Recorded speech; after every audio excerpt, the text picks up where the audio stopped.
Hey everybody, and welcome to another episode of Mike Slowly and Purposefully Loses His Sanity. Last year, I made a point to watch every single showcase that was part of Summer Game Fest, big and small, and go over each of them in a video, only to arrive at the conclusion that you're not supposed to watch every single showcase that's part of Summer Game Fest. This annual event, also known as E3 Definitive Edition, is a week-long celebration of and look at what's next for the world of gaming. And while it has a bunch of showcases, there are definitely some not as high-profile ones, and some that I question how they even got partnered in the first place. Now, this year I have some sad news, because as much as I would love to do the exact same thing over again and prove that I never learned from my mistakes, that video was a massive time sink, and I had to lose many hours of sleep to get it out on time because I'm the slowest editor in the world.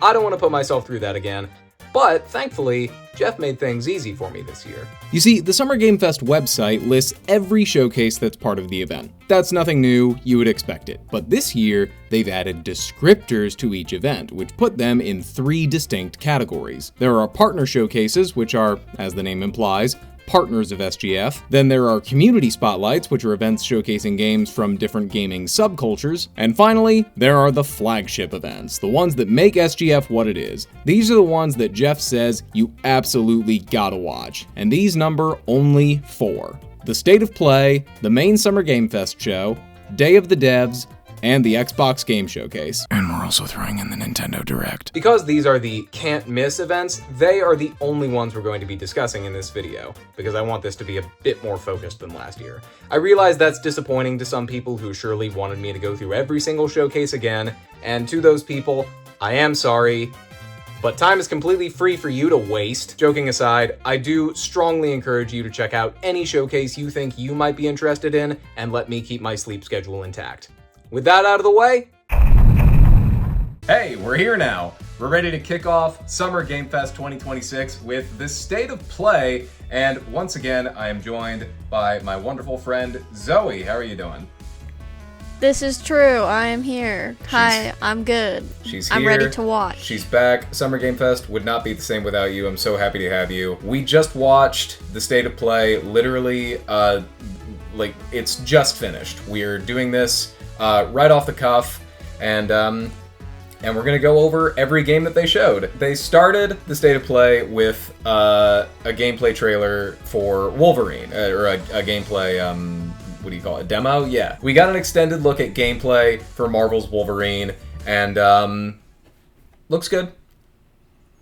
Yeah. I mean, really, it's exactly what you would expect it to be. It's, super intense Wolverine action. There's a lot of blood. I did say that it is, it's the same people, but yeah, it just looks like Spider-Man, but like gory. It's gory Spider-Man, Right, yeah. And if that's your bag, this is right up your alley. I will definitely have a fun time picking this game up 2 years after it comes out when the prices come down. And then immediately after Wolverine, we got the other Marvel game that Sony is publishing, Marvel Tokkan Fighting Souls. And I don't know, but I'm not really a fighting game guy. I don't think either of us are really fighting game people. No, not really. I don't have friends. I like watching fighting games. I like watching people who are really good, but that also makes me very intimidated by fighting games. And this especially seems to be one of those games that just has like 800 different mechanics, and I will never, ever be able to grasp what's fully going on. I would put it in the same category as like speedrunning, where it's like really fun to watch someone who's really good at it, but hell no, I'm not ever doing that. No way. But Tokkan, I think, looks really great. It has a wonderful visual style. It's Arc System Works, I believe, who did, I think they did Guilty Gear. And they definitely did. I can tell. This is the same art style. Yeah. And they've redesigned a lot of the Marvel characters in very interesting ways. So, cool to see.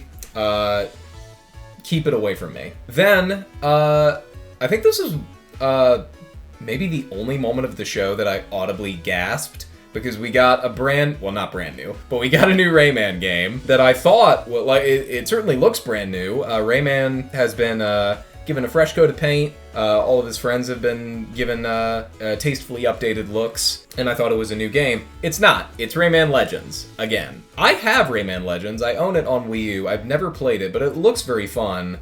And this game makes it look even better, even if it does make me question how the propeller hair works. Yeah, it looks really ugly. I mean, it looks really weird with this graphic style. It's the hyper... Like, it looks like...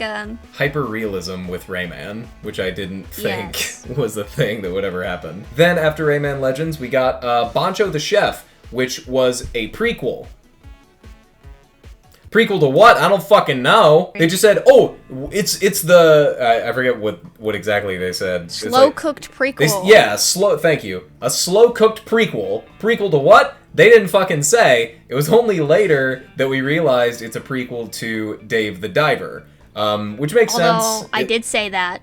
You did call that it looked very Dave the Diver-esque. You called it, but it didn't. I did say that. It did not outright spell it out, which I thought was weird. Because they're not similar visual styles either. I just said that because I was like, fish game. Yeah. Fish cooking game. Afterwards, there was Kimori. Do you remember this game? Lightly, I remember us talking about... I think we just talked about K-pop Demon Hunters the whole time. Because I said, this is some K-pop Demon Hunters awesome music, and you said, how dare you insult K-pop Demon Hunters? This is Imagine Dragons. It's totally 100%. So... This is, We just talked about that. We were literally... You know why we talked about that? We talked about anything but the actual game, because it's a fucking multiplayer shooter, which... Yeah. If there is one genre that we genuinely could not give less of a fuck about, it's multiplayer shooters. Also, I feel like you'd have a hard time... Like, what... This is kind of a niche game, no? What... group of people would you convince to play this with you? Yeah, like, what's gonna draw people to this multiplayer shooter as opposed to the other metric thousands of tons others. Multiplayer shooters? The one part about this game that jumped out to me is after the trailer, we got to see one of the developers behind this game, and it's Ikumi Nakamura. I know Ikumi Nakamura, and many others know her from her adorable debut at E3. I want to say it was E3 2018, at the Bethesda conference where she presented Tokyo... What was that game? Not Tokyo Ghoul. Tokyo Hunters? No, it was... I think I know what you're talking about, like Tokyo Livewire or something. I have this game. Tokyo Ghost or something? Yeah. Ghostwire Tokyo? Ghostwire Tokyo, yes. Thank you, I figured it out. I'm a genius. Ghostwire Tokyo, yes. So, it's her.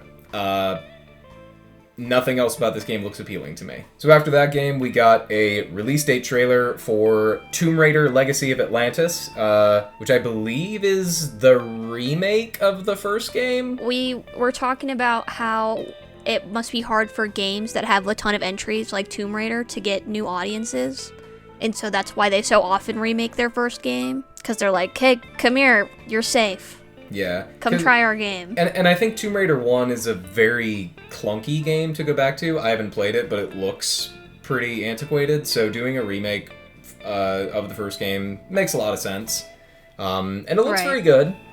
But that is a hurdle that you have to jump over when you're a big franchise like that, is how do we get new people into this? Even though I think Tomb Raider 1 already got a remake on the Xbox 360 and PS3. That sounds familiar. Tomb Raider, like, Anniversary Edition or something?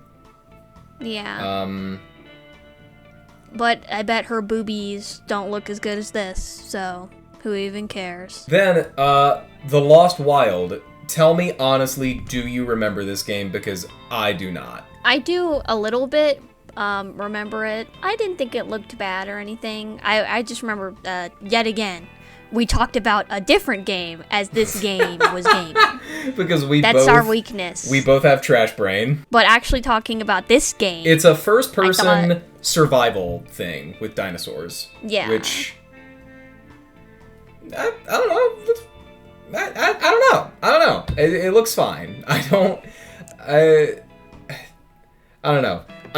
I'm very sleep deprived. After that, we got another look at Phantom Blade Zero. Phantom Blade Zero, like, when did we first see this? I'm shocked this game isn't out yet. We've seen it since, like, 2023, I think. All I retained is that he's fucking, as you said, aura farming with this baby. Yes. It's very... Put it down, bro. Very lone wolf and cub. I got that Definitely. from the trailer. I literally said Death Stranding baby as soon as it showed up. Every time I see this game, I love the look of the combat. It's super fast It does look and nice. not like... I feel like there's like really only two ways people do combat anymore. It's either slow and heavy Souls-like or fast and stylish DMC style. And this is very Right. much leaning into the DMC Bayonetta avenue of like Hideki Kamiya type action, which I love to see. This game, I can't believe it's not out yet, but it looks very cool. But after that, we did get a look at a game that, well, it has a release date, but it's already been out, but it's coming to PS5. That's Dune Awakening. Wait, it's already been out? I didn't even know that. Oh yeah, it's been out. Nobody's talking about it. It's been out on PC for like a year, I think. What? Yeah. I haven't heard a soul. Well, This game is out? You're not super into Dune, so it's... No, but like, dude, nope, I've not, like, I'm surprised. Well, it's probably just the fact that it's an MMO, which I don't know about. Maybe. I don't know about y'all, but for me and Zoe at least, MMOs are the biggest honk shoe that I've ever shooed. So Dune Awakening, not for me, or is it? Because here they revealed there is a new single-player story mode that they're adding to the game, which is interesting. That might be a reason to check it out. I like the Dune movies, and I think there's a lot of interesting stories you can tell in the Dune universe, so maybe I'll check this out. It launches in September. Get used to hearing that. Then afterwards, Dynasty Warriors 3 Complete Edition Remastered. Word fucking soup. The action to me looks either, like, I don't know if it would be really, really fun for me or really, really boring for me. Because you're managing, like, 800 different enemies at once, but it doesn't seem like it requires a lot of brain power. It seems like you just swing a big sword and then 90 dudes get hit. I can't speak for Dynasty Warriors, but I have played Token Rambo and also, Fire Emblem Warriors games. And I would say it's more strategic than you might expect. It seems like, oh, just press A and you win, but, there's bosses and stuff, and resource management, especially for Fire Emblem, you have multiple units at a time that you can play as. I definitely recommend giving it a try. Maybe don't jump in with Dynasty Warriors 3 Remake, but,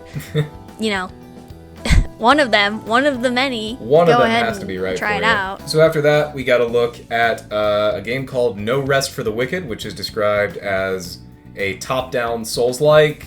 God! Why does everything... We talked about this while we were watching the show. Yes, we did. But did. it seems like every game now is trying to be their own version of Dark Souls, which is not necessarily a bad thing, but...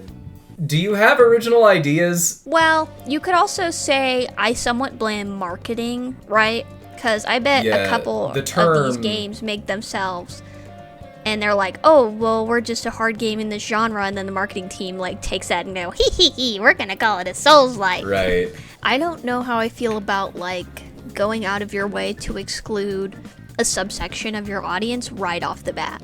Yeah, especially because, Right. like, Souls-like typically carries a connotation that it's going to be hard. Yeah. And... I mean, I don't know. It's up to the individual developer. I'm not saying don't develop a hard game. If you want to develop a hard game, then go right ahead. But, Right. think about what the consequences of that are going to be, maybe.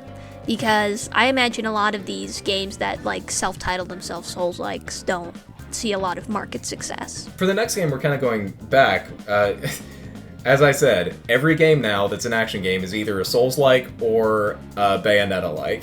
And for this one, it seems like we're going back to the way of Bayonetta. It seems, I should say that, it seems. I've never played Onimusha. I know it has a history. If you're a fan and you're familiar, please don't get mad at me. I'm just saying what it seems like. But the next game is Onimusha Way of the Sword, which looks really, really cool. Onimusha is a series that I've been aware of for many, many years. I've just never dived into it. But the look of this new game seems to be really, really interesting. I feel like the number one way to get the Onimusha fans to flame you is to compare it to a game that is nowhere near as old as it. So good luck with that. Exactly. Have fun. Onimusha reminds me of League of Legends. There, yeah, that's good. There. Perfect. That's going to be the thing that'll get me absolutely destroyed. Then after that, we get something that is very relevant to my interests. A new Silent Hill game, Silent Hill Townfall. I say relevant to my interests, but I am a Silent Hill purist, as I have said numerous times. I haven't played any of the games after Silent Hill 4, but I am starting to kind of come around a little bit. A lot of people have told me that some of the newer games are very good. Some of the Western developed ones are worth checking out. So maybe I'll do that someday.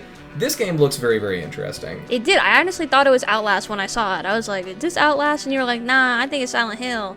And then I was like, nah. And you're like, no, I know it's Silent Hill. And I was like, oh shit, is it? Like, really?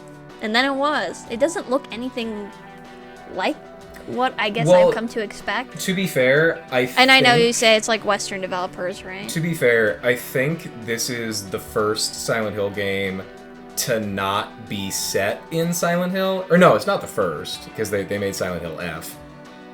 But yeah, this is a Silent Hill game where the town is not Silent Hill, which is weird. But go off, I guess. But yes, anyway, Silent Hill Townfall, I think, looks very, very good. I might pick it up when it comes out in September. Next, Ace Combat 8, Wings of Thief. Ace Combat 8, Wings of Thieves Nuts in Your Mouth. Anyways. Can I say something? Please. I think this trailer sucks. I'm not saying anything about Ace Combat. This trailer is terrible. It's edited like an MTV music video on crack. There's a cut every half second. Also, not even a singular second of gameplay. Like, nothing. Like, okay, the game is probably going to be good, but this trailer is a masterclass in over information. Like, you're getting too much information. Like, yes, there's all these characters and all these settings and so much dialogue, and all of it is going over my head. I'm like, I don't know what's happening or what to care about, who any of these characters are. It's way too much. It's a bad trailer. There's gotta be a balance between, like, 1,000 jump cuts, like it's a goddamn Lifetime movie, and between, you know, like, showing the first 20 minutes of the game uncut, you know? Where's the balance? Wouldn't that be weird if in this state of play they showed just 20 minutes of gameplay uncut? And just, I don't think they would do that, though, you know? No, that'd be weird. Just 20 whole minutes, that's a weird thing to do. They wouldn't do that. They would never do that. No, certainly not. But yeah, Ace Combat 8 has a bad trailer. I'm sure it'll be decent. And I think as a pre-order bonus, they're including Ace Combat 0, the Belkin War, which had an even worse trailer somehow, because it was literally just a little guitar twang and a guy saying a line and then the title card, and that's it. Yeah, he was like, "Do you know there's 3 kinds of aces?" And that's it. Yeah. So also, there's 4. Whoever Bandai Namco's trailer guy was, I guess he was fired, because these were not good. Zoe, do you want to inform me, when does Ace Combat 8 come out? Well, it does come out October 2nd, but you guys won't believe this. Yeah? It early releases in September. In late September! Look at that! Wow! Yeah, let's go! That's so cool! Wow. Thank God. Blessed be. You know, September seems to be a pretty barren month for releases, so that seems to be a good time for them. So, next was one of my favorite, actually, probably one of my favorite trailers of this showcase, because it was a really fun trailer to look at and think about, what are they showing? What game is this? And it wasn't an IP that is, like, if it is an existing IP, I certainly don't know about it. But it was just, like, IP after IP after IP. You got Knight Rider, Back to the Future. I think I noticed some, like, Fast and Furious or Mad Max style stuff, maybe. And it's a game called Stuntman Hollywood, where you're a stunt driver, performing stunts in various movies. That's a really simple premise for a game, but it looks really fun. Help me remember Ill, please. Okay, let's see. It looked pretty cool. It reminded me, I really wish I could remember the name of this game. It's like an oil rig. Still Wakes the Deep? Yes, that's what I was thinking of when I was watching it. Because it kind of has that, like, Eldritch vibe, you know? Ill is like another first-person, what looks to be survival horror. Super, super gory. Super grotesque monster designs. That's like my least favorite thing. I just think it's like lazy. It's like how people feel about jump scares is how I feel about gore, where it's the easiest, laziest way to scare somebody is like, hey, look at this thing, it's gross. It definitely seems like they're leaning in on the shock value. Honestly, I feel like it's to this game's detriment. I don't really remember much about it other than the grotesque stuff, like a head coming off and then legs sprouting out under it, like the Thing. Right. You know what? Actually, there's one other thing I remember about this trailer. It's the only trailer where they had to censor a penis. There's a penis in this trailer, and they had to censor it. I just hit the penis part just as soon as you said that. He has his weenie out, bro. Yeah. Then we gotta look at Remedy's next game, Control Resonant, a full sequel. This, I believe, was initially shown at the Game Awards last year. Yeah, it's when everyone said Persona 6. Yeah, there was the guy, I think, like, suspended from the ceiling, or, like, he was in a tube or something. And he got the P6 shirt. Yeah, on his shirt it said P6, and then everyone was like, Persona! And then it was Control. Persona! The Persona 6 fans will never know peace. But, Control Resonant, I've been meaning to play Control, because I'm a big Sam Lake fan. I love the stuff he did with Max Payne and Alan Wake. So I definitely need to check Control out. And Control Resonant seems to be an interesting sequel that is coming out in September. Did you know that? Oh shit! Well, that's a good month. You know? I feel like there's not much going on. September's no holidays. Late September too, which is good. Yeah. Yeah. It's nothing going on then. It's an open period of time. Then afterwards, we can skip over Marathon. I mean, we could, because I don't give a shit about Marathon, but it is part of the show. It's just an update. It's just an update, though. Season 2. Which is cool to someone, I'm sure. Apparently it's still popular. Like, there's a lot of people playing it, so... But I've heard not enough. I've heard, like, it's not enough that they need to, like, make their money back on it. It's hard with live service games, but even, I mean... Because there's 90 billion I'm respecting that they're committing to it instead of letting it die Concord style, you know what I mean? Because it's like most developers don't seem to understand that with a live service game, you need to invest a lot of time, like years, to get a good fan base. Like, you can't just expect 20,000 players right off the bat who are committed and loyal, you know? Yeah. So, respect to the people who play Marathon. I hope that you enjoy this update. Yeah, and I hope you got something out of the trailer, because I sure didn't. I didn't know what the fuck anything was. There was like a whole wall of text at the end. And it was like, new map, new mode, like a whole bunch of stuff. And I was like, none of that means anything to me. Sorry. So then we got to some PS Plus editions. We got one free game for this. I think it's free. I don't know PlayStation Plus. I'm not subscribed. The game for this month is RuneScape. No, the fuck it's not. That's not RuneScape. RuneScape is this. RuneScape is supposed to look terrible. This looks... Okay, it's called RuneScape Dragon Wilds, and the second it came on, both of us were like, RuneScape? What? Yeah, more like Whoscape? Yeah, Am like, I right? this is not RuneScape to me. But this is some, like, I thought it was Pal World, bro. Yeah, it's, like, way too graphically intense for me to think of it as RuneScape. But looks cool. And then we're getting two PS2 games. We're getting the cult classic Gitaru Man, which was very fun for me to see. I know that's a big cult classic.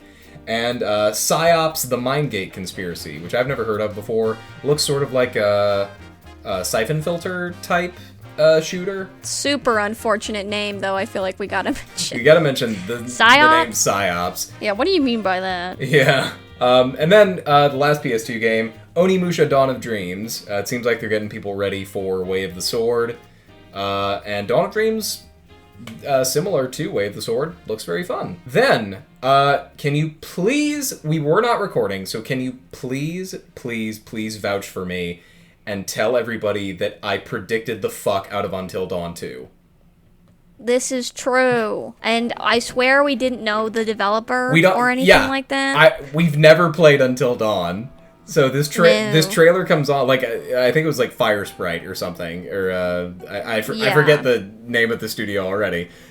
we've never played Until Dawn, so this trailer comes on, and I'm just thinking, like, oh, it looks like Until Dawn, so I jokingly say, oh, it's Until Dawn 2.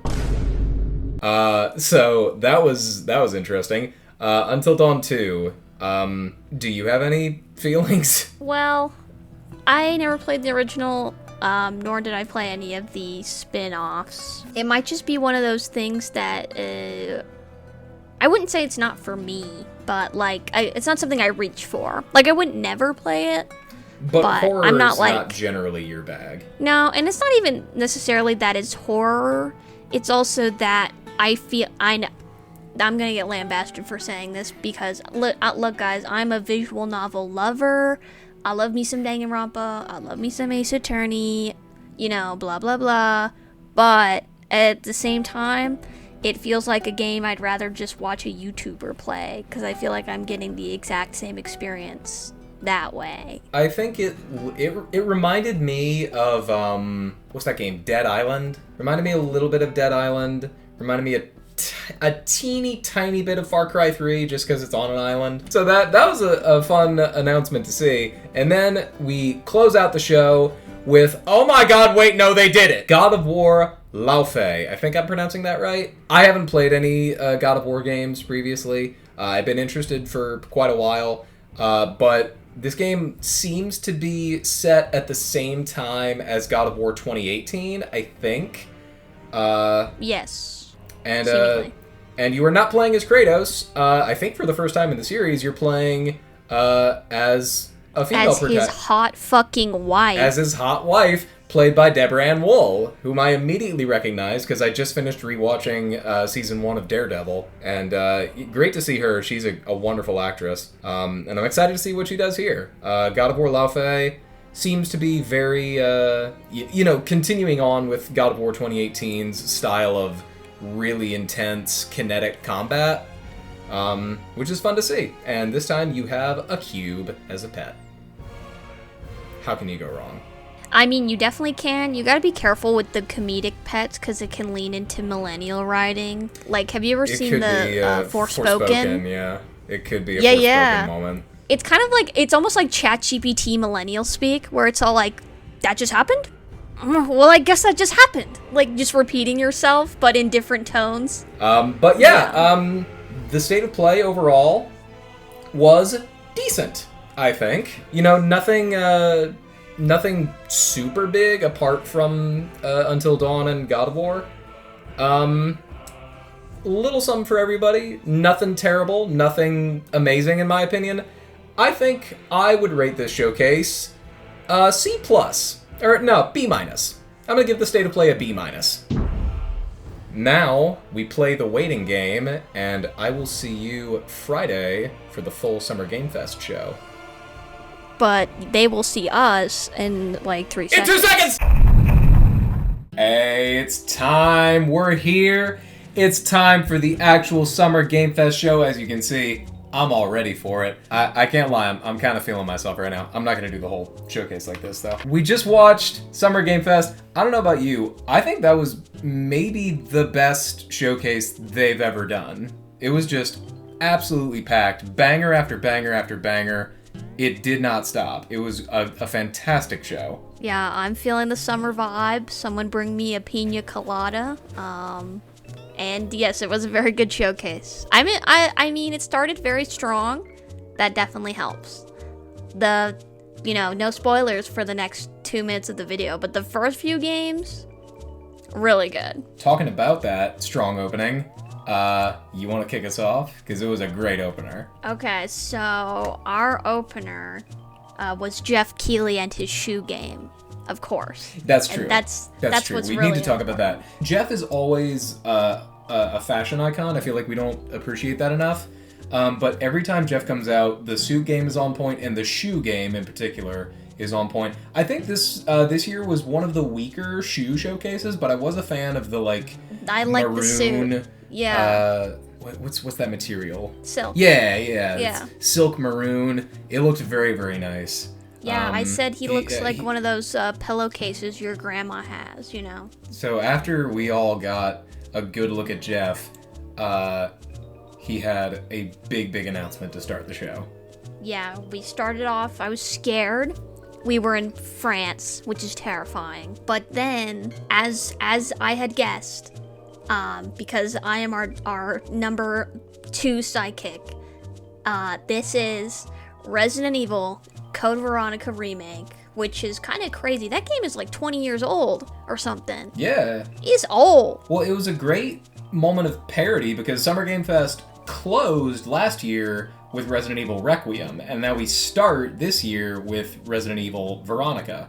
They really popped them bitches out like a Mormon couple. How the hell did they put out so many Resident Evil games? Although it should be mentioned, it is a remake of Code Veronica, I'm pretty sure, but the name is just Resident Evil Veronica. I don't know why they chose to go with that, but either way, very cool to see. Awesome to see Code Veronica getting the remake treatment finally, because a lot of fans have been asking for that. After Resident Evil Veronica, we got a new announcement from Studio MDHR, the makers of Cuphead, I believe announcing 2 things. One, that they're making a full-on other Cuphead, presumably Cuphead 2, and then also a little spin-off game, Mighty Cuphead Adventure, which looks so cute. Yes, it's very cute. Also just so random. I respect it because it is so out of left field. This one is leaning much heavily into the like retro video game aesthetic, which is very fun to see. Then after that, a big announcement. Like, really, I think just the first 3 announcements were just boom, hit after hit after hit, and this one really drove it home for me. Alien Isolation 2. This was insane to finally see. It was announced a little bit ago, but this is the first time we actually got a look at actual gameplay footage. Well, not gameplay footage, but footage of the game running.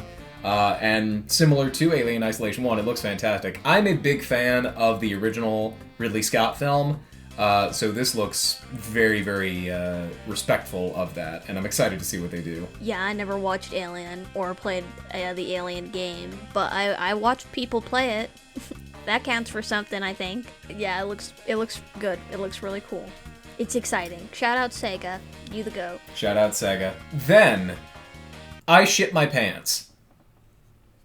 Wow. Look, I don't like to toot my own horn, but I'm kind of a fucking psychic. Before the show, we were talking about what may or may not be here, what we'd like to see, and I said, hey, wouldn't it be cool if we saw more of that Fumito Ueda game, Project Robot, from the Game Awards a couple years ago? And then after Alien Isolation 2, what does Jeff do? He says those magic words. That backdrop appears behind him, and oh my god, it's real. New look at the Fumito Ueda game, and we get a title, Gen Atlas, which I believe is carrying off of the studio that he has, Gen Design. It looks really incredible. It's the first Fumito Ueda game where you have a projectile weapon, you're wielding a rifle, so it is very separate from Ico, Shadow of the Colossus, and The Last Guardian, though still sharing a lot of visual design elements, I think, but still being its own thing. I get a lot of Dune from the trailer, and there was one brief moment where the frame rate absolutely shit itself, and that was really Oh yeah, fun that to was see. hilarious. But Gen Atlas looks really cool to me. What do you think? I think it looks great. I just recently finished Shadow of the Colossus, so I might be a new Fumito Ueda fan, because I liked Ico as well. Would you say that this is your favorite announcement from the show? That's a good question. In terms of stuff that's relevant to my interests, probably yes. Gen Atlas, I almost said Gen Alpha. This is definitely the game that I am 100% going to play when it comes out.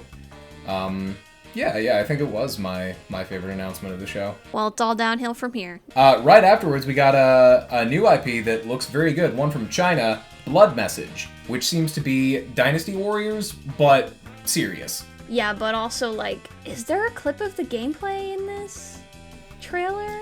I think it's mostly just cinematics.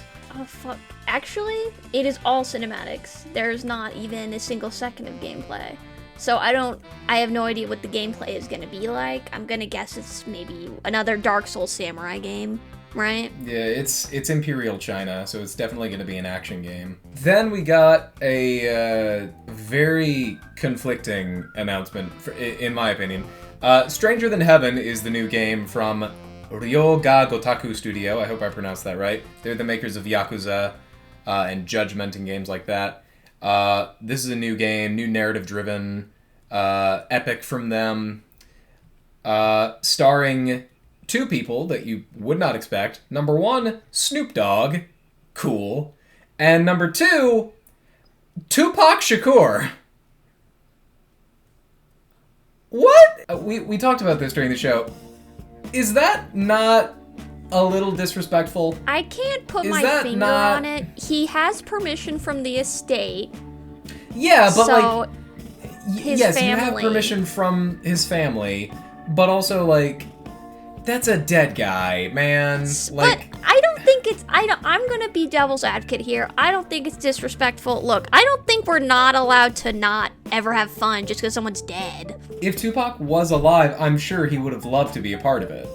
But it's just weird to me to resurrect a dead guy to make him take part in this. I think it would be weird if it were a movie, like you CGI'd someone, but it's just a video game.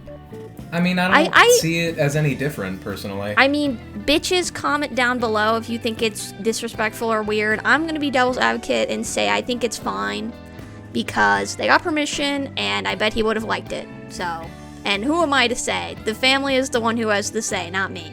Yeah, we don't know Tupac. We don't know anyone related to Tupac.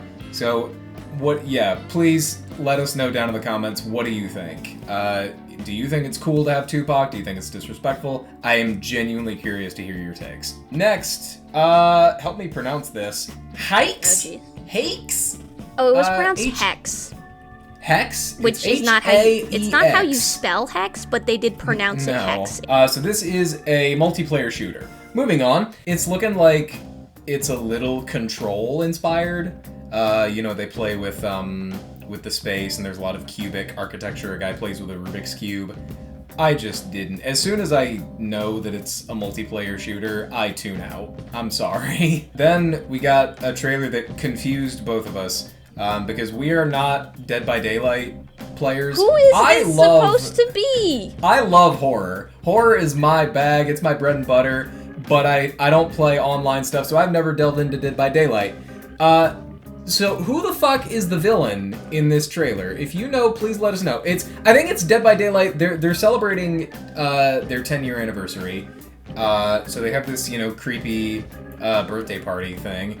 But it seems like they were teasing a certain villain, and neither of us knew who it was. It's certainly not anyone from a movie I've seen. So it must be from the game itself. And I think someone in the chat said, like, Happy birthday, Daniel. Happy birthday, Daniel, which is Daniel? The funniest fucking name I've ever heard. I had to look it up. I think it's like a meme. Like, if you can find it, like, put it here. But, like, who Daniel?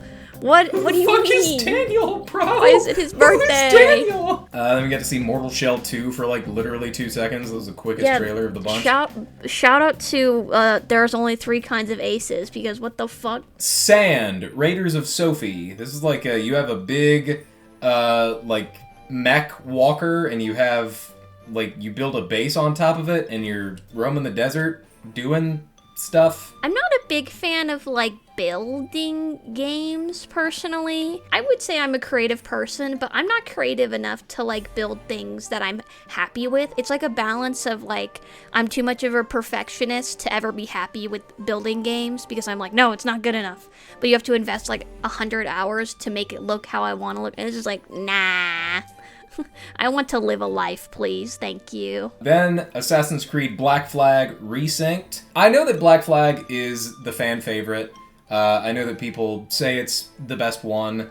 I wouldn't know. I haven't played it, but I am very happy for the people who are happy. Seems like it's looking very good. Next, I shit my pants again. Again, before the show, we were talking about what we would like to see, what would be cool, and I mentioned, hey, a couple years ago, they announced there was going to be a video game based on Teenage Mutant Ninja Turtles: The Last Ronin. Guess what showed up? Granted, we did not see gameplay, but we did get the announcement that Platinum Games is developing. That fucking sells me. If anyone knows how to do Ninja Turtles with amazing action, it's Platinum. I trust them wholeheartedly. I was saying before that when they started, he goes like, "Oh, it's a action studio you know very well," and I was like, I really doubt that. And I was like, oh wait, I actually do know this one. You were right, Jeff. Alright, next after that, Fortnite Runners. Let's skip that. Then there was another one, Fortnite Shattered. I don't even care, bro. Gotta look at a new Gundam game, Gundam Rogue Orbit. I enjoy seeing those big lumbering mech combat games. And Gundam seems to be one that lends itself to that, but moves very fast. I don't think we've gotten a dedicated Gundam game in a good while. Correct me if I'm wrong, but cool to see. I'm not really I've never watched the Gundam anime, but it looks cool. Shout out Gundam Tanaka. Shout out Gundam Tanaka. Put that in. I love him. An extremely hard game. We have Untitled Goose Game at home. Crossfire, or Cross/Fire. This is a game from... long. It was a very long trailer, and it's, I guess, warranted because it's a narrative-driven game, which I love to see. When this trailer started, we were both so scared, thinking, oh no, it's another fucking multiplayer shooter. And then we heard dialogue and characters talking, and we said, oh, okay, thank God. It's only, like, 2 players, I think. How many times can I have this criticism? I don't know, 700? Show more gameplay. Thanks. Yeah. Please? Because I'd like to know, like, the story looks cool, but, like, what does it look like when I'm playing the game? There is some gameplay, like, it's not like there's none, but I wish there were a little bit more. Hey, did you like that look at Control Resonant from the State of Play? Good, here's another look. Guild Wars 3? This was highly touted as the new evolution of MMOs, the next step. And I'm like, I don't know what Guild Wars is. No. But moving on to the next thing, we have Racers of the Pod. Yeah, Star Wars Galactic Racers. I like the pod racing scene in Episode 1. I don't know how big you are into Star Wars. I don't think you're super into it. No, I don't. I'm not gonna say like I actively dislike it or anything. I think I'm a neutral party. I think some of the movies are really boring. I won't say which ones because just in case. I'll say one of them that I liked was Rogue One. But hey, Star Wars Galactic Racer looks very fun. Play as all your favorite glup shittos racing around the galaxy. What's not to love? And Sebulba! Yeah. Ben Quadraneros? Can we please get Ben Quadraneros in this game? Please, can we get a Ben Quadraneros in the chat? Can we get Gleamless Glorndis up in here as well? Let's get him in, bro. Come on. Okay, next game. Oh, okay. I vaguely remember this one. So this is the one with the Mio looking ass character. Oh, yes. It's like a kind of. It's from the guys who did Little Nightmares, right? Yeah, I think? Question mark? No, it wasn't. You were just saying that because you're a dick. You were like, oh, it's like Little Nightmares. It is not the same people. I guess it kind of looks like it a little. I don't have much to say about this game because it's a horror game and a shooter game, and it's just like, no. Then we had Last Harbor. I mainly remember this trailer because this is the funniest zombie run I've ever seen in my life. This takes me out. It's hilarious. Other than that, just looks like a standard zombie survival thing, but with more aquatic themes. Next, Virtua Fighter Crossroads. Virtua Fighter is a very, very storied series and one that I tragically know very little about, but this is one being made by RGG, Ryoga Gotoku. Again, the guys who are making Stranger Than Heaven and the Yakuza series. Very, very fun to see them take on another action-heavy series like this, because the Yakuza series seems to be very, punchy and beat-em-up centric. So it seems very appropriate for them to take on Virtua Fighter. Then, hey, did you like that RuneScape Dragon Wilds look from the State of Play? Good, because it's here again. Then Nintendo threw us a bone. We got a little 2-second Switch 2 ad that contained The Adventures of Elliot, Orbitals, and Starseeker. They are games. We have known about them. Thanks. Soulframe Preludes. Do you remember this one? Oh my god, I do, because it was that hilarious thing where I was like, oh, this is gonna be another Dark Souls It's a Dark Souls game. And I was like, it's gonna be named something like Forest of the Dark or something basic and stupid, and then it was like Soul Frame. And I was like, yep, that's about as basic as it gets. Thank you so much for proving my point. Had to have either Dark or Soul in the title. I'm not saying it looks bad, of course, but it's just nothing special. If you like Dark Souls games, maybe you'll like this game. But also, if you like Dark Souls game, you might be a misogynist, so you might not like that there's a female in it, so. The next announcement was, it's not even an announcement, it's a game that we've had for a while, Grounded 2, but it's getting an update called Into the Abyss, which is very confusing because just a few games ago we had a trailer called End of Abyss, but this is Grounded 2 in water. So IGN hates it. Then, DLC for Mafia the Old Country, Man of Honor. I need to play Mafia the Old Country. My Italian ancestors would hate me if I didn't. Not that they were part of the... No, cut that out. 1666 Amsterdam. This looks very, again, very narrative-driven, and I think just, focusing on modern Nosferatu-type horror, which is totally fine by me. There was a little goof where I think you pointed out the developer said that it was a 30-minute game experience, and I think he was talking about the demo. I don't think he was saying that the game itself is 30 minutes long. I was like, wait a minute. How expensive is this game? Like 30 minutes? Yeah. Speaking of horror, then we got Saw Genesis. I don't trust the Saw fans. This is coming from... I love Halloween, I love Nightmare on Elm Street. I think the Saw fans are fucking gross. But yeah, Saw Genesis is a 3v1 multiplayer. Moving on. Lords of the Fallen 2. I think this has been out for a while. I remember Lords of the Fallen was like one of the first Souls like knockoffs, one of the first Souls likes back in the early PS4 days, I think. I don't know how well. I mean, it must have done decently well to get a sequel. But it's another Souls-like. What do you want me to say? Then Zoe was a psychic. She totally called Star Wars Zero Company. And totally not because I saw leaks of it online. That was not why. Do you want to take the helm on this? Because this is one of your favorite genres.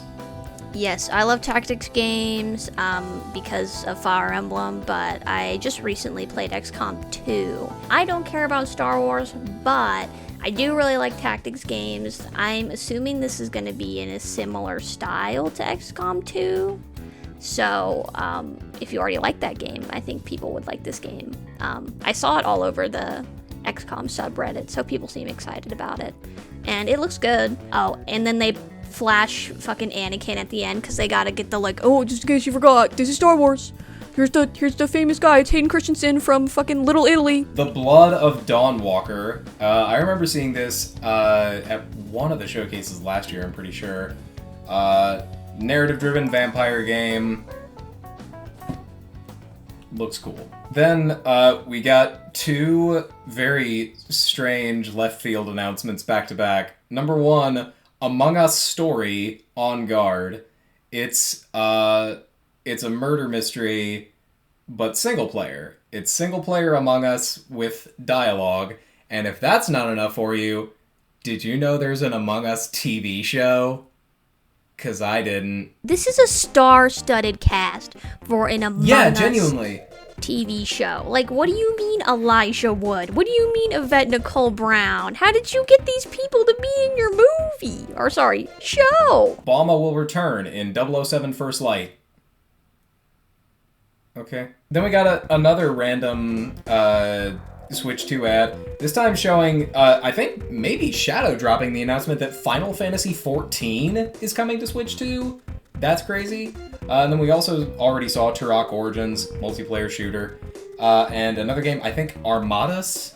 Yeah. I forgot this game. Gothic remake? What do you mean remake? I've never heard of this. I don't care. During the day of the dev, I kind of was like on my second monitor scrolling through Steam, and I saw the Gothic remake apparently just released, so if you're interested it's shadow in that, dropped. it literally just came out, so okay, they're like, well, here it is, go get it. If this game looks interesting to you, it's available now. All right, anime baddies, here we come. Anime, if you want your game to make money, include hot women. That is the ethos behind Ion. I think that's Ion or Aeon 2. It kind of looks like, what's that game? Infinity Nikki? It looks like Infinity Nikki. Oh my god, shut up, it kind of does. But made for like a more MMO-centric crowd. Yeah, so it's it's like still Wuthering Waves meets Infinity Nikki. Yeah, 100%, which means stay away. Speaking of Wuthering Waves crossing over with Cyberpunk Edge Runners. That's interesting to see. Yes, that's a choice that they made. Monster Hunter Wilds Ascendance. It's Monster Hunter. If you like Monster Hunter, go for it. But like the thing is with Monster Hunter, I don't think Monster Hunter is good at getting new fans. I think the people who have found Monster Hunter know they like Monster Hunter, and the people who don't like Monster Hunter know they don't like Monster Hunter, and they're just like, I'm gonna stay away. So I don't think this is gonna bring any new people on, but for the people who like it, cool. I would rather not spend 2 hours fighting a single boss. Next was a trailer that I think both of us really latched onto because they actually showed gameplay and quite a good bit of it. Yeah. They showed a boss fight. It's a game called Swords of Legend, which is I think another Chinese joint. Yes, I believe that's true. I mean, it definitely is because the boss's name is Kong Kong Ji. So I don't think there's much question there. But the combat looks very, very fun. So I'll definitely keep an eye out on that.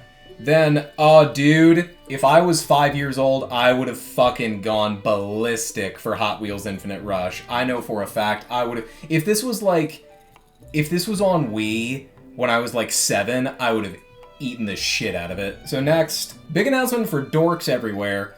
Sonic Racing Cross Worlds getting collabs with everything under the fucking sun. Go ahead, list them off, please. We got TMNT for the 5-year-olds turn 30 out there. We got Avatar, and not the blue people kind. We got the good one. Shout out to not James Cameron. We got fucking Mega Man, Pac-Man, Minecraft, Man, and SpongeBob. Okay. But it gets crazier, so to hold your hats, have your hats held, because I'm talking Godzilla, the real one, not kidding, Godzilla collab, and Evangelion. How? If I played Sonic Racing Cross Worlds, they got a little bit of something for everybody. As a big Godzilla fan, thank you, Sega. That's really cool to see. Sega has reach. Goddamn. Sega has reach, especially when they make Sonic Pico Park.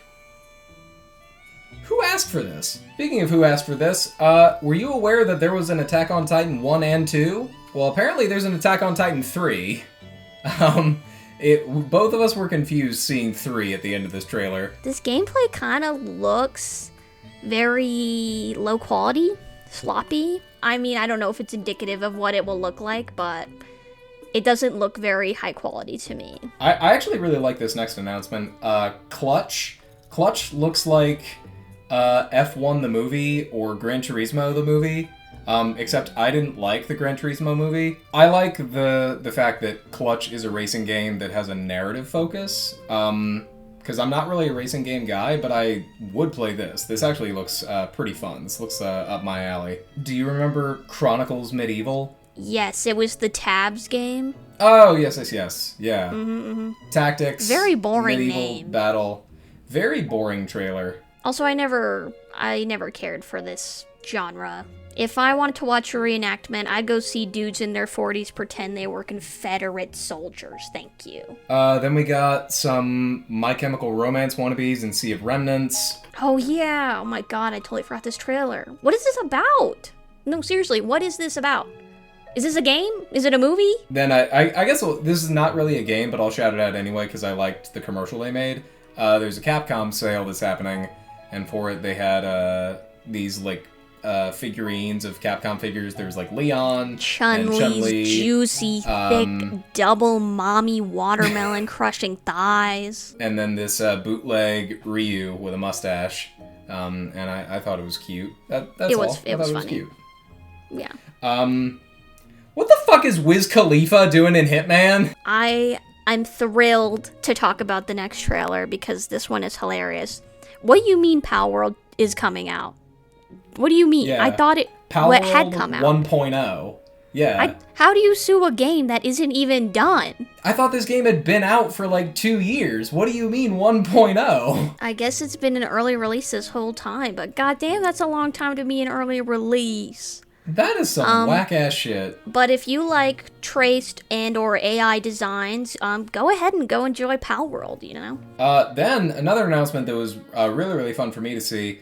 The Wolf Among Us 2 and The Wolf Among Us Remastered. Telltale Games is technically dead, I think, but, like, the name was revived. I don't know what the whole story is. But either way, very cool to see those games finally coming back. Wolf Among Us 2 has been a long time coming, and I've been meaning to play the first one for a good long while, so maybe I'll pick up the remaster. Do you want to talk about the butts in this next trailer? Oh my god. Well, if y'all have played Stellar Blade, which of your gooners you have, you know that these characters got ass. And our new character, Evie, has got ass. But I played a little bit of Stellar Blade. I did not like the combat. As we say, we have Nier Automata at home. But exciting for the people who like Stellar Blade. And excited for the gooners out there. Although I don't like that her face is so young. Like, she looks like 8. Weird that she looks so young, but congrats to the Stellar Blade fans who get more goon material. Yahoo! Speaking of goon material, Tifa Lockhart's in Street Fighter 6. It was an interesting trailer because it was like, hey, Street Fighter 6 is getting new characters. Here's a character you don't know. Here's a character you don't know. Here's a character you don't know. And Tifa. Maybe we're supposed to know these other characters, but like, it's fucking Tifa. Of course I'm gonna know Tifa. I don't know who these other fucking Scrimlow Bimblos are, bro. We didn't see any gameplay though. We didn't get to see a model or anything. We just know her tits are gonna be gigantic. That's all we know. Hell yeah, brother. And speaking of gigantic tits, that's a fucking... I don't know if I'm gonna keep that. No, but like, speaking of Tifa, Speaking of Tifa, at the very least, it was time for the final announcement of the show, and there was only one way they could have ended it. And again, I hate to be this guy, but before the show, we were talking about what would be cool to see. And I said, wouldn't it be nice if they had Final Fantasy VII Remake Part 3? Guess what they have? Final Fantasy VII Revelation. The final part is finally coming out next year. How do you take 7 years and 3 games to remake one game? That's one question, but I'm not going to get into that. Revelation looks cool, and I'm glad that it's finally happening. And just in time, too, because next year is going to be the game's 30th anniversary. time to get moving. I'm finally ready to jump on the Final Fantasy train. Final Fantasy VII, sorry. I've played other Final Fantasy games, I'm cool. But Final Fantasy VII train, when this comes out, because I never wanted to play, the remake because I don't want to play 1/3 of a game because I'm going to forget it, which I would have because I would have played it 7 years ago. So glad I waited. And I'll definitely play all 3 games when this one comes out. And I think my mom is going to watch me because she freaking loves Final Fantasy VII. And then that was that. That was a genuinely phenomenal Summer Game Fest, I thought. I think it was, like, one of the best they've ever done. Yes, there was some, not as cool stuff in the middle, but, like, even then, like... Not everything can be great. Yeah, not It's just everything's not going to be amazing. And there's something for everybody. Genuinely, I think this is one of the best showcases they've ever done. I think I'm going to rate this Summer Game Fest an A-. That's a good rating, and I concur. I agree with this A-. And thank God nothing happened after.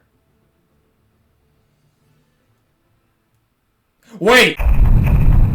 Day of the Devs happens, and that's like when everybody tunes out, Which is a little unfair, but I understand it. Day of the Devs was still fun as it is, and I think they showed significantly fewer games than they did last year. Or at least it took less time. Last year's show for Day of the Devs was 1 hour 20 minutes. This year is only 1 hour and 6 minutes. Day of the Devs started with Blood Dungeon. The dev described it as Spelunky crossed with Vampire Survivors, and because I have Trash Brain, I also see Super Pitfall in it. It's a very unique style, which I appreciate, but at the same time, I don't care for this genre, so... But the next game was a very, very unique style. Tenebris Somnia. I hope I'm pronouncing that correctly. This is a retro survival horror game with live action cutscenes. So the gameplay is 16-bit graphics like Clock Tower and stuff in that vein. And then for the cutscenes, they have real actors performing in front of cameras, and they have actors in prosthetics for the monsters, and a really, really cool special effects team working on it. This looks to be very, very cool. I probably am going to pick this up. Mr. Records.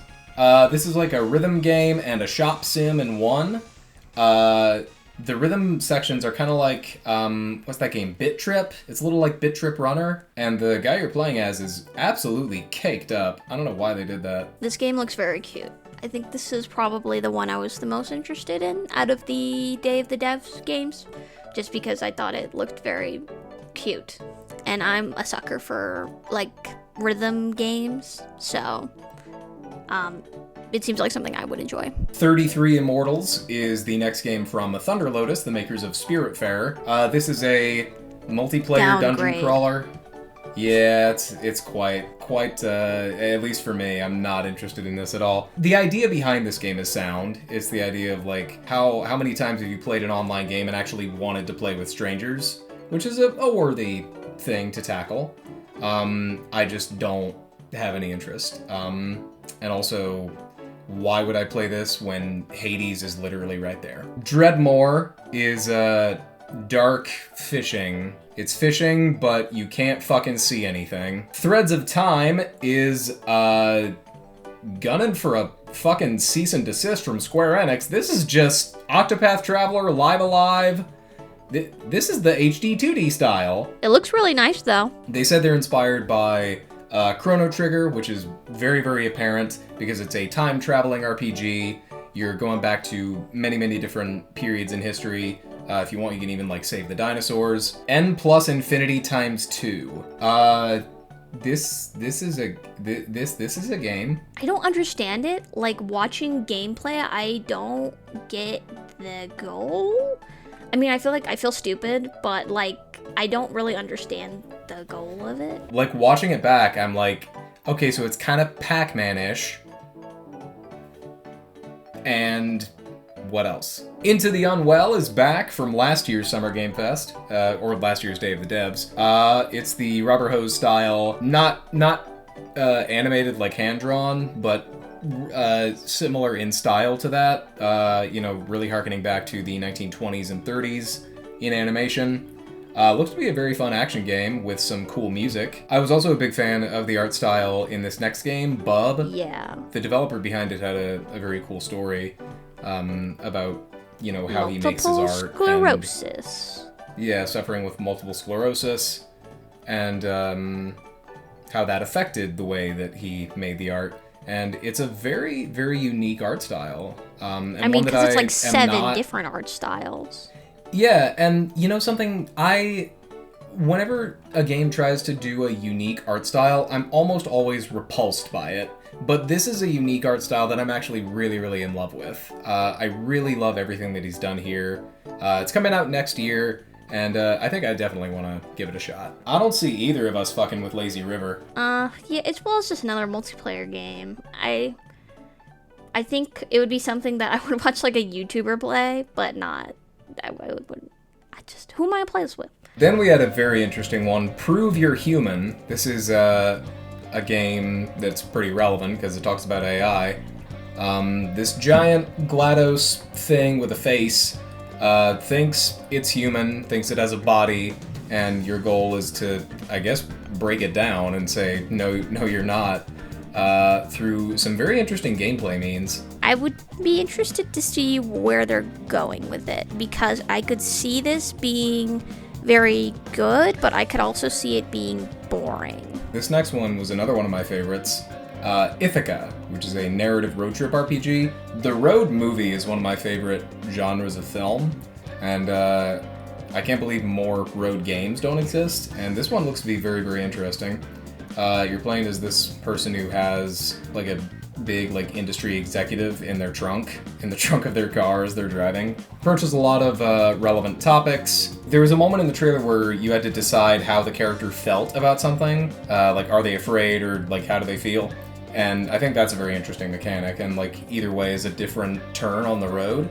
I like that. I thought it was unique. It reminds me of Neocab a little bit, and also the new road trip game, like Road 69. I know that's not the title, it's gotta be something else. Road 96. There's a number. And I'm also a big fan of road games, actually.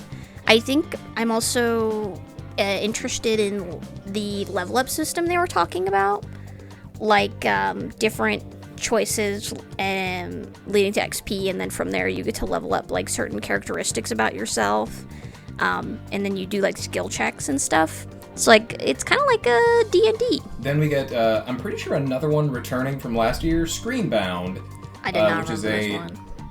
combo 2D and 3D platformer. So you're playing a 2D platformer in the game on a little handheld, and then you zoom out, and in the real world you're in a 3D platformer, and both are connected. Like, you know when you're playing a Wii U game and you gotta look at the Wii U gamepad, and then you gotta look at the TV, and you kind of get that headache? I feel like I would get that playing this game. Like, there's too much to look at. Shot One Fighters is a fighting game, but it's also a roguelike. You remember back in the State of Play I was talking about how every game is a Souls-like now? I feel like every indie game is a roguelike now. Again, not that there's anything wrong with that, it's just tropes, you know?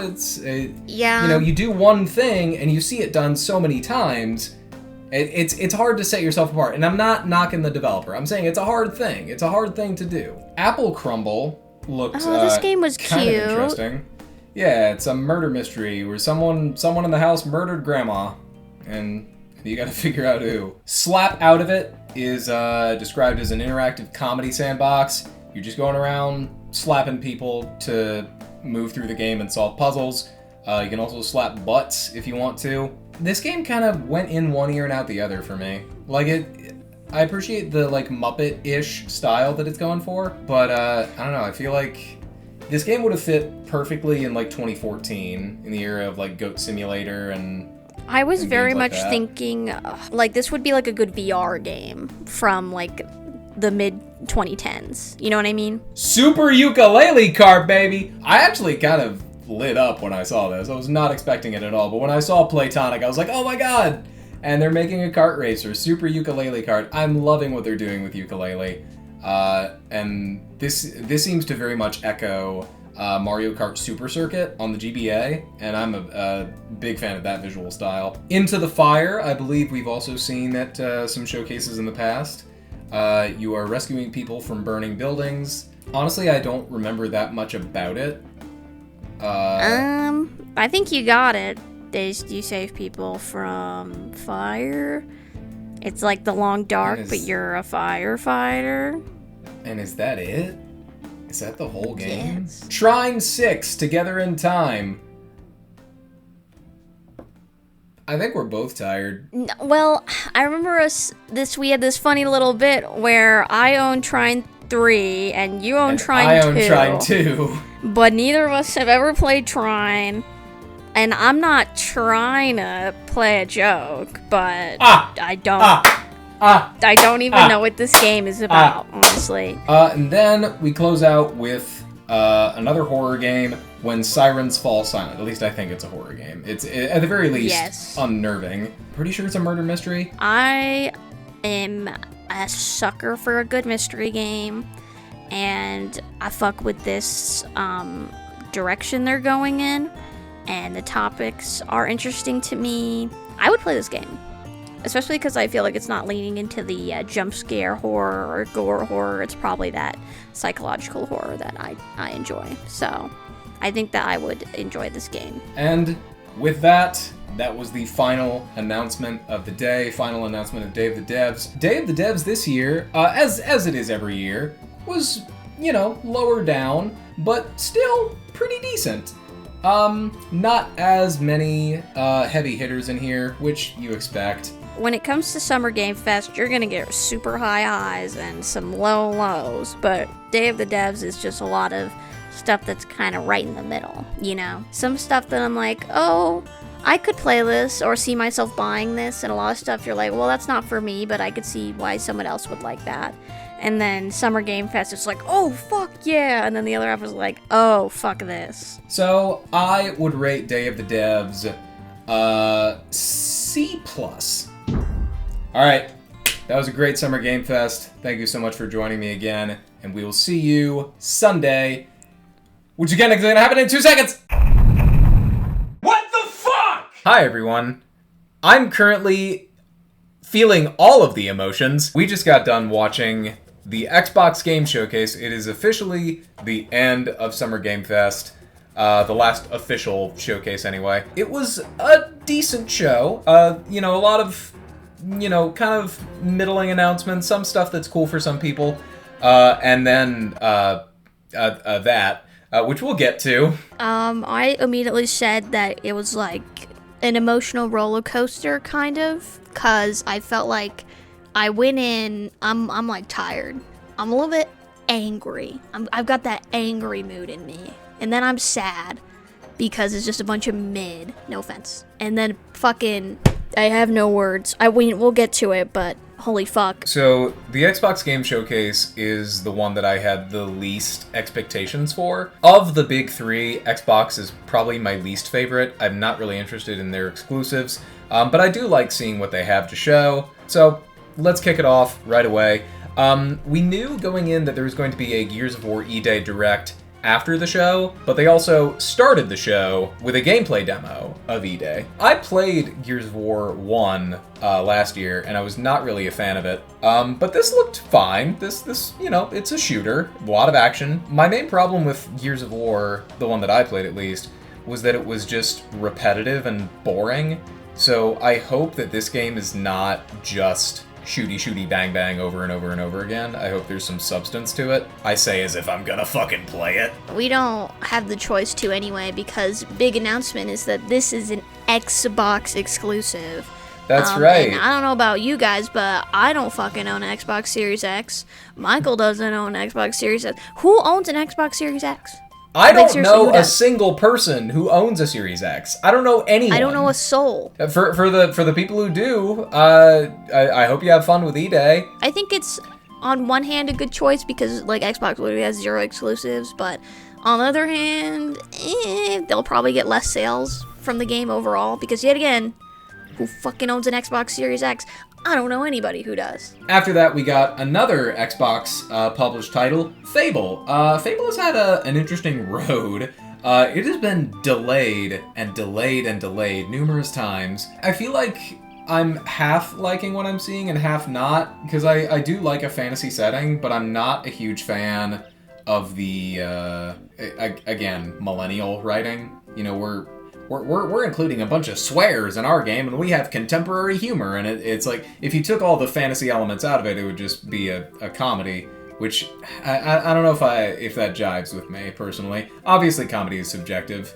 Not saying it looks bad. And actually, I remember the Fable gameplay showcase they showed earlier in the year looked very good. I think it depends on the setting, right? Because so often they're writing millennial humor in a game that takes place fucking thousands of years ago. It just doesn't make sense for the time when they write it. I would say a game that executes humor in a good way in a similar setting is Baldur's Gate 3. Like, there's a lot of funny stuff in that game, but it's not like it's fitting for the setting. The writing is very good in that game. Got another look at Halo Campaign Evolved, which is including 3 brand new story missions. Cool. I played Halo 1 back in the day. I thought it was a game. I'm not really a shooter guy, but Halo was perfectly fine. I don't think I ever want to play it again, but it was okay. I'm gonna sound like the biggest hater during this, because Xbox, I have no hate towards Xbox, it's just they don't really interest me as much as PlayStation or Nintendo. You know, Cortana's hot, and, you know, John Halo is great, but not for me, I guess. Resonance, A Plague Tale Legacy. I never played Plague Tale Requiem, but I heard good things about it. But also, this looks nothing like it, so I guess they're doing like kind of an Assassin's Creed thing where they're going different setting for each game with different characters, you know what I mean? I was kind of expecting this next one, but we got another deeper look at Persona 4 Revival, which I maintain is the least necessary remake of all time. Well, no. The least necessary remake is The Last of Us Part 1. This is the second least necessary. But if someone's looking for, you know, a little bit more love for this, I think it looks really great for what it's worth. It's very stylish. I'm loving the UI. Everyone's looking great, and I think I'm planning to pick it up and play it, and I'm excited for a chance to replay Persona 4, because Persona 4 is a good game. I should note, I love Persona 4. It was my very first Persona game. I played Persona 4 Golden on my Vita when I got into college. I love that game with all my heart and soul. I just think it's unnecessary to have a remake when Golden is available on modern platforms. State of Decay 3 is a game, thanks for asking. All of these zombie games just blend together, man. There's like 80 million of them and they all look the same. I'm sorry. You know, I think our weakness here is that for every 7 boring basic shooters there's like one unique RPG.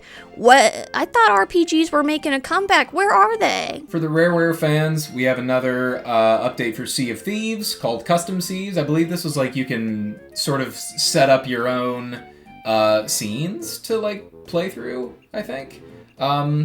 Cool for the people who are into that. Metro 2039 looks like Metro. It's another shooter. Guys, I'm genuinely sorry. Bad Magpie. This one actually looks really, really sweet, really cute. As soon as we see color, both of us light up. We're like, oh my god. Yeah, this definitely had a very unique look to it. It's very charming. It's honestly probably the most unique looking game in the entire show. I think there's something admirable about a game that can have emotion in it without having any words. So like the games where you have animal as the protagonist, like Stray. There's something I think that's impressive about that. So I would pick this up. I think this looks good. Yeah, as would I. I think it's a very unique concept, playing as a bird who has its wings taped down so it can't fly. That's sad as hell. For a lot of fun gameplay mechanics and a lot of sad storytelling, so I'm sure it'll be good. Wolong 2, Wings of Ember. Samurai game. I'm not even aware of Wolong 1. I didn't know this was a thing. It's a samurai game though. Cool. Join us. This is a cult game. You're in a cult, or you're like trying to get people in the cult? I missed this. What was this? I think you're like a cult founder, so you lead the cult and like you're fighting, but it's confusing because it's like you're a cult, but there's like a real actual threat. I'm assuming because, you know, in cults in real life there's no threat and they just make shit up. But it would be boring to play that because that concept is just depressing. So they gave you like, in the trailer they show like a fucking eldritch being, a fucking UFO. They got the Kraken up in this bitch. So it's gotta be like something you can go shoot a gun at, because if a game don't have a gun or a ball, the men are gonna fall asleep. There's a new Hellblade game coming out. Very, very cool to see. A new game in that series. This one is just called Senua. Senua looks very, very, as with the previous Hellblade games, looks very stylish, very dark. I'm sure it'll tackle a lot of disturbing themes. I'm sure it'll be very good. Fallout 76 Infestations, honk shoe, honk shoe. I did like the trailer though. It was charming. It was cute. Like if you're gonna good make trailers. something I don't care about, at least have a fun, cute little trailer to go along with it, you know? Doom the Dark Ages is getting DLC called Revelations. Looks like more Doom, which I'll never complain about. Crazy Taxi World Tour, baby, let's go. I'm so glad that Sega's making good on their promise to revive some dormant IPs. Crazy Taxi looks super fun, and they brought back The Offspring. As soon as that played, I was there. I was there for it. Then this wasn't a game, but they are making a 25th anniversary Series X that's in the like transparent green shade that some original Xbox systems came in. Very cool to see. Age of Empires 4, Raiders of the North. Do you know anything about Age of Empires? I know it's an RTS game. I know there are people out there who like RTS games. I hate saying this because it makes me sound like I don't like any genre of games. I swear I do. I have just personally never played an RTS. Maybe I would like it, but there's not many of them. I literally said it. How many RTS games are there? Like, we could only name 2, which was Age of Empires and Civilization, so it's kind of undersaturated. I mean, Age of Empires has to have a dedicated fan base to keep getting expansions, so cool to see. Minecraft Dungeons 2. Clap, please. The trailer was cute, if nothing else. I thought it was charming. Magicians the Devil's Deal. This game actually looked pretty cool. A first-person game where you're a magician, you have a wand, and you do cool shit with it. Simple idea, but I think it's from the team that did Dishonored, and it looks like they're doing some really, really cool stuff with it. Very unique concept, and that's hard to find these days, apparently. Genuinely. They didn't show a lot of gameplay, but what they did show looked pretty fun. Refresh my memory on Valor Mortis, please. Guess what? You won't believe this. Yeah. It is another zombie game. And it was that one where it was like starring somebody and we didn't even see who it was. Hey, I'm gonna find out who it is right now. Vincent Castle. Anyway, for the apparently millions of people who play Elder Scrolls Online, the Thieves Guild is returning. When I played Skyrim, I thought about doing Thieves Guild, and then I decided You against didn't do it. Thieves Guild? That's like the best quest in the game. That's what everybody says. That's what everybody says. It So is! I'm sure that it's fun in Elder Scrolls Online, too.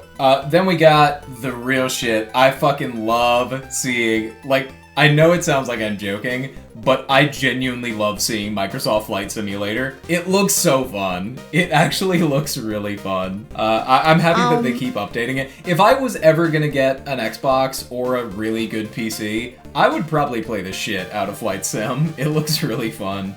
And they're adding air races with this update. I already said this, but I just can't play games like that anymore. I wish I could. I just can't play games where it doesn't feel like there's an end. Where Winds Meet. This has been out for a while. I knew of this game's existence, but I know very little about it. I think it's a free-to-play, like, open world thing. I'm pretty sure it's Chinese. It looks fine. I should not be I should not be this tired. Yeah, I mean, it's the same. It's literally exactly what I just said. I just can't play games like these. I need an end. I need an end of some kind. Like, give me something, you know? It seems like Where Winds Meet is not designed to have an endpoint. It's just a big open world to explore. Well, moving on to Castlevania, right? Yes, Castlevania Belmont's Curse. I was very, very happy to see this. I think at the last State of Play. So happy that Konami is reviving Castlevania in a proper search action style. I will never say Metroidvania. There's not really much I can add to that, but Belmont's Curse looks good. Oh wait, oh no, a game that actually looks good and pretty. No, we can't have this. Vivarium actually looks really, really, really cute. It's got this adorable 80s anime style. It looks so pretty, so quaint. It looks genuinely lovely. I'm strongly reminded of a couple things. I was getting Porco Rosso, a little bit of when Marnie was there, and something else I couldn't quite put my finger on. Maybe this is gonna sound so stupid, like He-Man or something? Something about it. It seems like a good and charming combination of a few, like 80s animation styles. Then, Zoe Shitter Pants. I'm gonna narrate this because this is my shit. So we see this beautiful close-up on these graves. I'm feeling this horror vibe. I'm freaking out. My heart is in my butt. I'm scared. And then green, and as we all know, Persona 6 is green. We see this cool cinematic with the whole "Who are you?" and that fucking logo flash. By the way, I'm not gonna lie, this logo is a logo that I did not love very much, but that's okay because it's fucking Persona 6. The logo could literally have the word poop in it, and I wouldn't give a shit if you dare. I'm so excited, and I support this trailer. As long as the game comes out in a couple years, I support it. It's definitely a shut up, here it is trailer, just like the original Persona 4 was, the Persona 4 revival trailer. But I love it. I love how angsty it is. It has that Persona 5 tease trailer flavor to it, and I'm eating it up. I got my fork, I got my spoon, I got my salad spoon, I got my soup spoon. This is a charcuterie board of beautiful, and I'm in love. So other than graves and cut-up faces, we didn't see anything, but yeah, it was fun to see. Persona 6, for the both of us, was the biggest announcement of the show. It had both of us shaken to our core, and after that, it kind of diminishes every game that comes after it. So it's like, yay, new Spyro, but it's like, I'm not even paying attention. I'm fucking, like, telling all my friends, like, guys, Persona 6, like, don't downplay poor Spyro like this. Yeah, it was a little strange to have Persona 6 and then Spyro. I like Spyro. Spyro was cool to see, and the game looks great, but you just showed me Persona 6! But anyway, Spyro looks fun. I didn't retain a lot of it, because I was still reeling from Persona, but Spyro looks good. Then, we finally got a release date for Clockwork Revolution. This game has been in development hell for years, and we finally know that it is supposed to, hopefully we're not going to be eating our words in a year's time, it is supposed to come out next year. And it looks very fun. It's a very cool concept for a game of being this, down on your luck guy fighting the elite, and you get access to a time machine that lets you go back and try to change the course of history, make things better for your class in the future. Very, very cool concept for a game. Looks very fun. And we close out the show with another fucking snooze fest. I don't give a shit about Call of Duty, man. It shocks me that people still care about Call of Duty. I think it's just Stockholm Syndrome. I think people have been with this series since their childhood and they just don't want to let it go. I've never cared about Call of Duty. But they showed a little gameplay showcase for DMZ in Modern Warfare 4. You're in North Korea and you're shooting people. I do not give a single fraction of a fuck. Can we go back to Persona 6, please? And that was the final announcement of the Xbox Game Showcase, but not the end of the stream, because then we segue immediately into the Gears of War E-Day Direct, which is about a 30-ish minute showcase at the developers and how they make the game. Now, I love developer deep dives. Like, regardless of what the game is, even if I don't care about it, I love seeing stuff like this. I love seeing how the game is made, what goes into the sound design and the world building and the characters and stuff like that. So, just on its own, I think Gears of War E-Day visually looks very nice, very stunning. Even if I'm not the biggest fan of the original Gears of War art direction, this game looks very nice. They're leveraging a lot of power. So even though I don't really care about the series, I do at least like seeing what they're doing in the studio. So, cool to see. Yeah, but can we go back to Persona 6, though? And that was the end of the show. The Xbox Showcase was pretty much exactly... No, it wasn't. I was gonna say it's exactly what I expected it to be, but I did not expect Persona 6. No, it fucking wasn't. No. Yeah. Other than Persona 6, crazy. It was exactly what I expected it to be. It was just, more of the same. I feel like Xbox tends to just go through their Rolodex of, here's Gears of War, here's Fable, here's Halo, here's a couple other shooters, here's Forza maybe, and then we leave. I think this showcase had some good things about it. I liked how it was very, quick. It was trailer, like not a lot of interruption, which I think I can appreciate. I think because of the pace the show ran at, how there was very little downtime, it was no nonsense, here are the games. Just looking through it again, like, there is some stuff here. I think, for me, Persona 4 Rival is exciting. Persona 6, I thought the Castlevania game looked really good. That one cute, like, Ghibli game looked really cute. I think, on the whole, there was better stuff here than State of Play. Well, I want to say B. I want to say a B. Yeah, I think I agree. Okay. I will rate the Xbox Game Showcase a B. A B. And that was the end of Summer Game Fest. If there is a Nintendo Direct, you'll see it now. I fucking knew it. I knew Nintendo wouldn't let me down. They can do whatever they want, they can act as mysterious as they like, but there's no way they would have let June pass by without a Nintendo Direct, and we finally got one. Isn't it kind of shitty that Nintendo is like, they exist in their own little bubble? They think they're too good for normal Summer Game Fest. Like, they're not part of Summer Game Fest, but they're basically part of Summer Game Fest, which is why we're including it here. And thank God they had this Nintendo Direct, because otherwise I would have been so sad if we had to end the video talking about Gears of War E-Day. I was really happy to see this. I'm so excited to end Summer Game Fest on a high note. You ready for this, Zoe? Hell yeah, brother. Let's dive right into it with Rhythm Heaven Groove. Why? To remind you, because they made the mistake of announcing the release date on their stupid app instead of, in a direct, and they're like, oops, that was not a good choice. And so, here it is. Weird way to start a direct, but not necessarily one that I'll complain about. Rhythm Heaven Groove looks very, very fun. Rhythm Heaven has a great art style, and they're continuing that here. I'm very excited. I love Rhythm Heaven, the DS one, because that's the one I played. And I know people who like the other Rhythm Heaven games. They look great. I just never played them because they're expensive. But hey, this one will be the normal $60. Actually, no, it's going to be $40.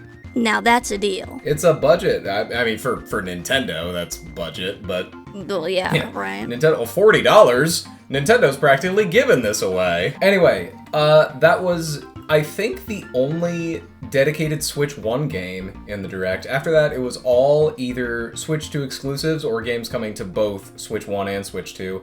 I guess they just got it out of the way to be like, this is our only Switch 1 game, put it in the beginning, and be done with it. Anyway, with the first announcement of the show out of the way, we get into the Direct proper, starting with Onimusha Way of the Sword.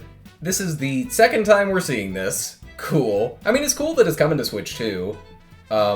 Looks nice. Yeah, no frame rate drops or anything, so... Not that I good noticed. Sign. There were a few frame rate drops in the next game, though, Dragon's Dogma 2. Capcom seems to have a lot of series that are like, they have very, very dedicated fan bases. But I think Dragon's Dogma 2 is maybe the smallest fan base. Like, there's not that many. Like, Monster Hunter has quite a few fans, which is why they can make so many. But Dragon's Dogma 1 came out, I want to say on the 360. And then there was, like, a multi-generation gap, and then they made Dragon's Dogma 2. I like this one segment where it's like Shadow of the Colossus. Bro climbs that man. Oh yeah, I guess we should talk about the game.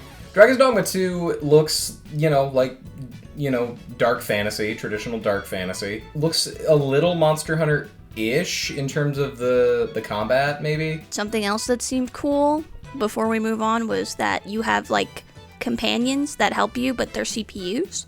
Yeah. So you don't need friends. That's good. That's very cool. And then another Switch 2 port, Stellar Blade, coming over. Hope you're thrilled. Ass is coming to Switch 2. They keep showing orbitals. They've been showing orbitals in, like, every Direct, I feel like, for a good while now. I think it's because it's a Switch 2 exclusive from an indie studio. They be paying the bag for this game, which is interesting because it's kind of random. Yeah, but it looks like sort of It Takes Two, but anime, and with a sci-fi space theme. Rayman Legends. again. Rayman Legends retold again. There's gonna be quite a few repeats in this Nintendo Direct. Yeah, Rayman Legends retold. We already saw it in the State of Play, and it's coming to Switch 2 as well. We already saw this. I don't have any more to add. Big Walk. I'm excited for Big Walk.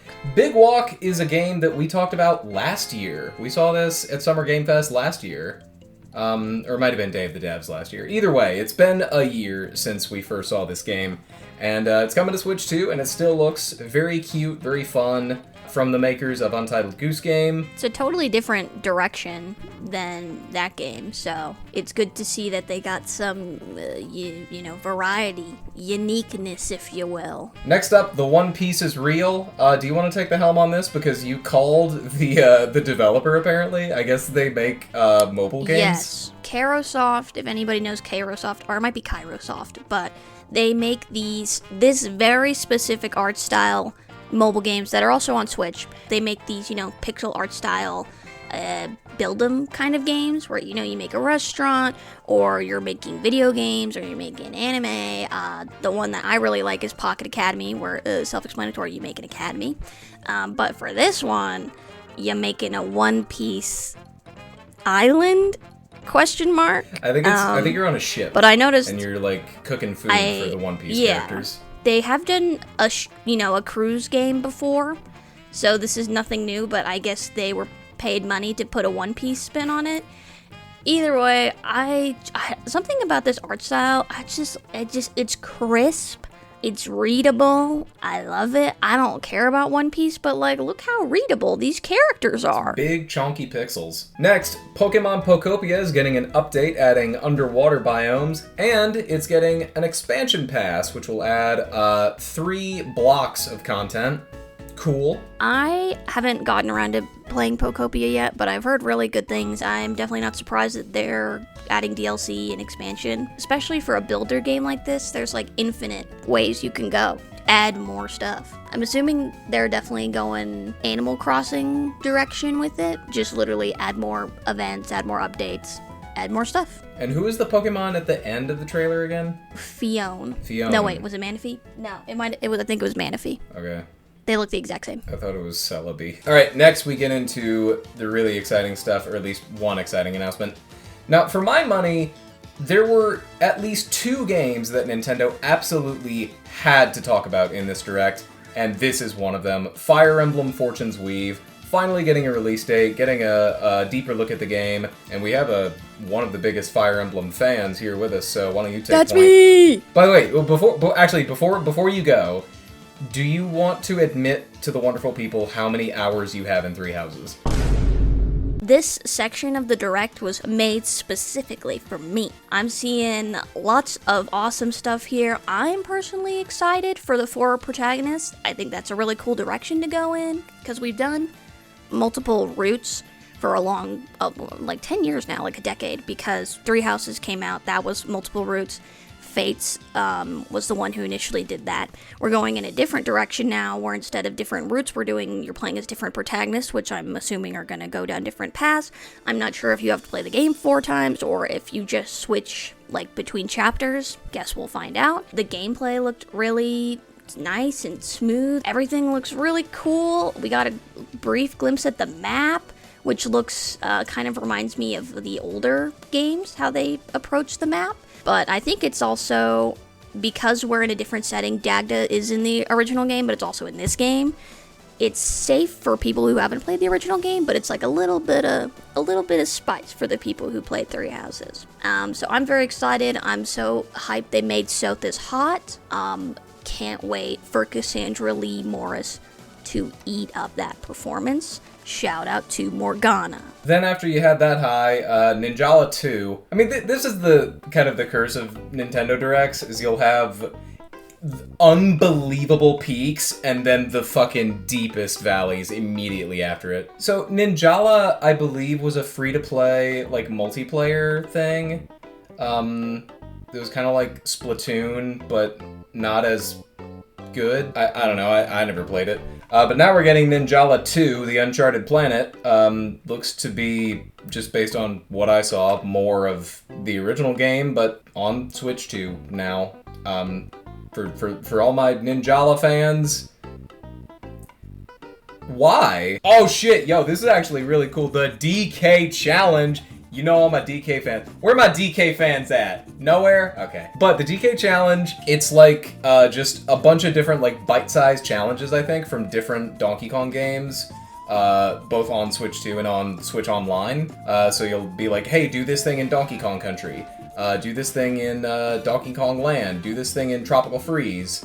Or Bonanza, stuff like that. And, in addition to that, there's a very special, limited time collaboration with a big franchise, Super Mario.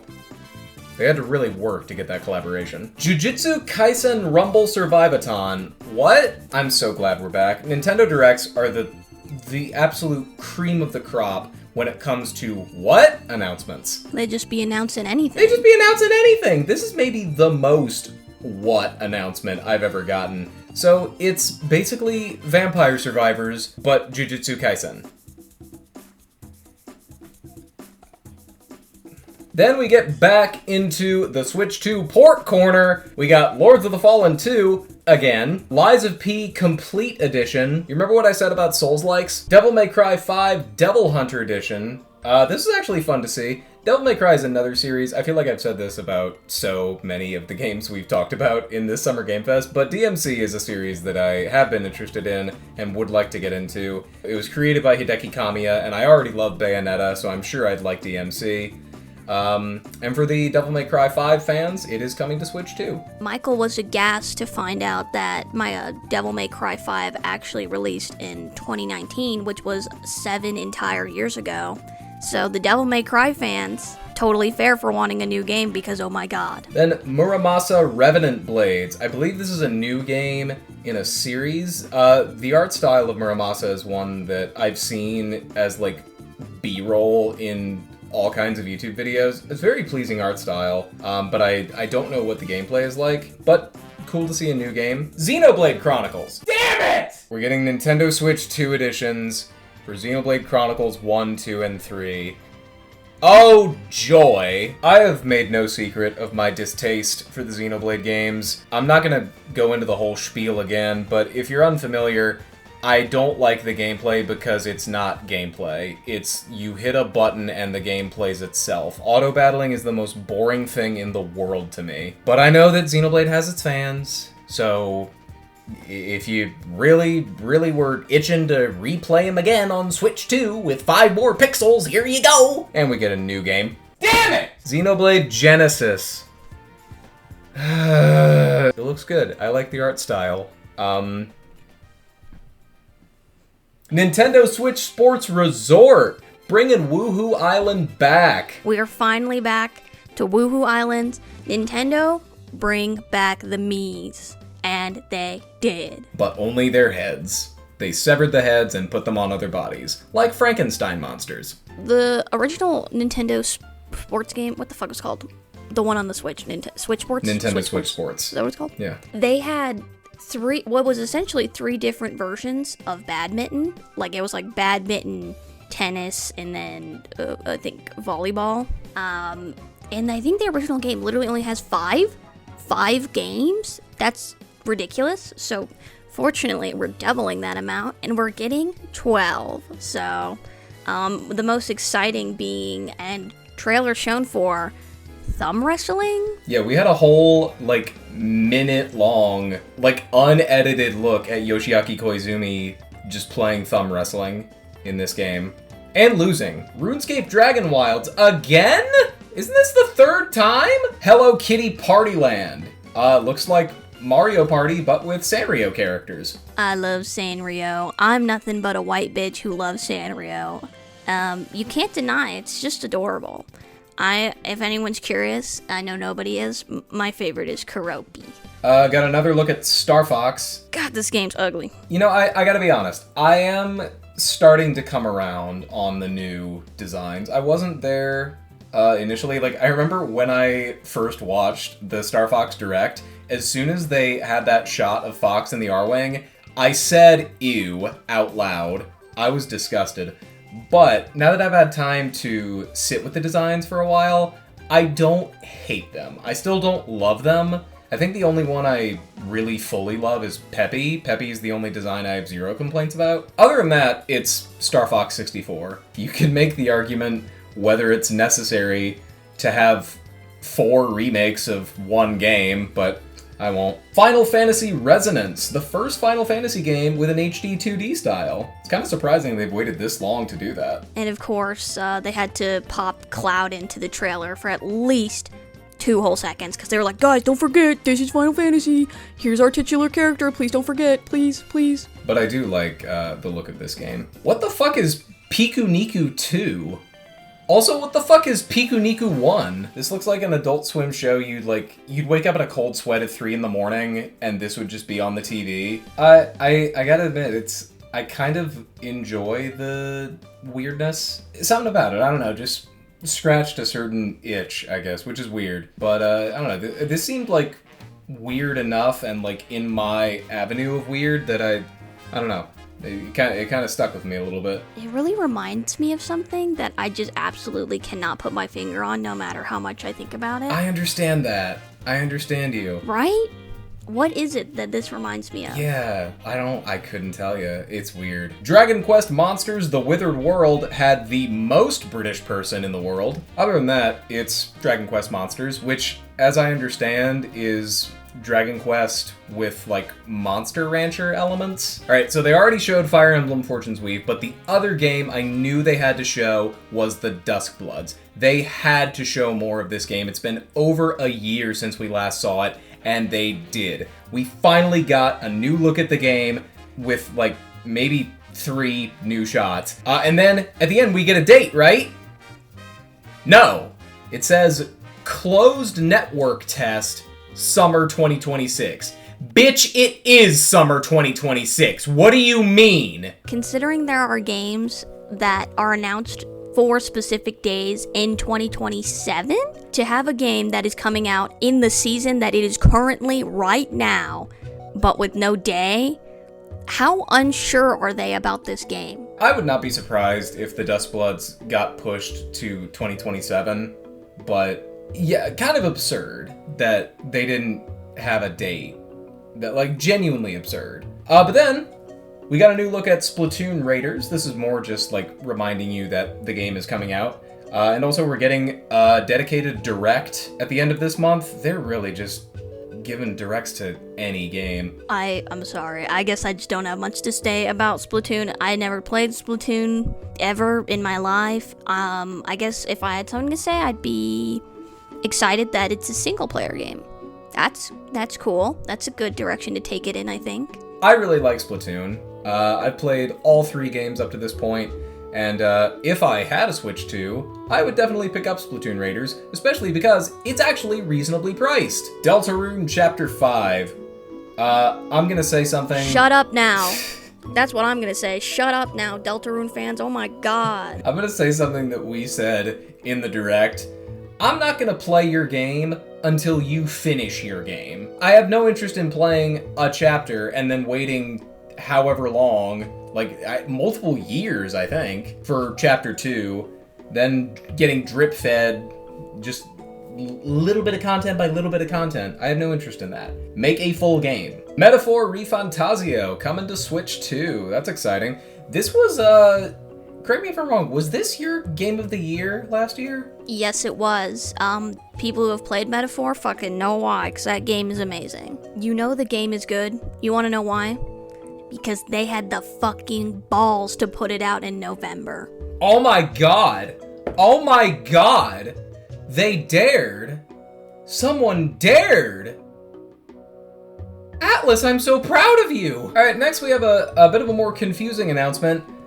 Minecraft. Do you know what year it is? It's a dedicated Nintendo Switch 2 version. It's Minecraft! Yeah, you know what I really want to know? How much money is it? I hope it's free if you already own it on Switch 1. God, I hope it's free. Oh my gosh. Alright, then we had a bunch of games in a sizzle reel, so I'll try to go over them all. Atelier Caria, do you know this one? No idea. At first when I saw it, I was like, it's just Xenoblade again, right? And then I also thought Genshin. So I'm gonna go with my second thing. It's just Genshin. This is Genshin, right? Warhammer 40k Space Marine 2. I know the Warhammer fans are fierce, I know they're dedicated, and that's why I'm scared of them. I know nothing about Warhammer, I just know it's insane. But Space Marine 2 looks kind of cool. Observer, I only remember this game because it had a guy with a TV on his head. Looked kind of horror-ish, but it was in a sizzle reel, so I didn't get to absorb it. DayZ? Again, do you know what year it is? Hasn't DayZ been in, like, early access since, like, 2012 or something? I don't know, maybe it's like a No Man's Sky thing where it's good now? I don't... Maybe? You know what I won't complain about, though? Metal Gear Solid Master Collection Volume 2. Metal Gear Solid 4 is breaking free from the PS3. Thank God. Hell yeah. Rise of the Tomb Raider coming to Switch 2. That's... okay. Tales of Eternia, another series I know frighteningly little about, and another one that's very intimidating, because there's like 70 Tales games. Well, at least with those ones, they're like not connected. Oh, are they not? No, they're not connected. It's basically, it's like a Persona thing. Okay. Have you played it? Well, what did you get out of Tales of Eternia? Oh, fuck. Well... It's Tales. SnowRunner. I don't even remember this one. SnowRunner is 1,000 years old, so this is nothing new. It's just a Switch 2 port. Oh, really? It's like the Euro Truck Simulator, except yes. hard. Yes. And realistic. Fitness Boxing 3 Your Personal Trainer Nintendo Switch 2 Edition. Guys, you have got to stop with these fucking titles. Everbloom, farming game. Moving on. And then, once again, Final Fantasy XIV. Again, we saw this in Summer Game Fest. We're seeing it again here. I told you there's a lot of repeats, but it's Final Fantasy XIV. If you want to sign your life away to one game, do I have a recommendation for you? The 3 main Kingdom Hearts games are coming to Switch 2, which is nice because I believe they were already on Switch 1, but they were the Cloud editions. And I don't know a single solitary person who has ever played a cloud version of a game on Nintendo Switch.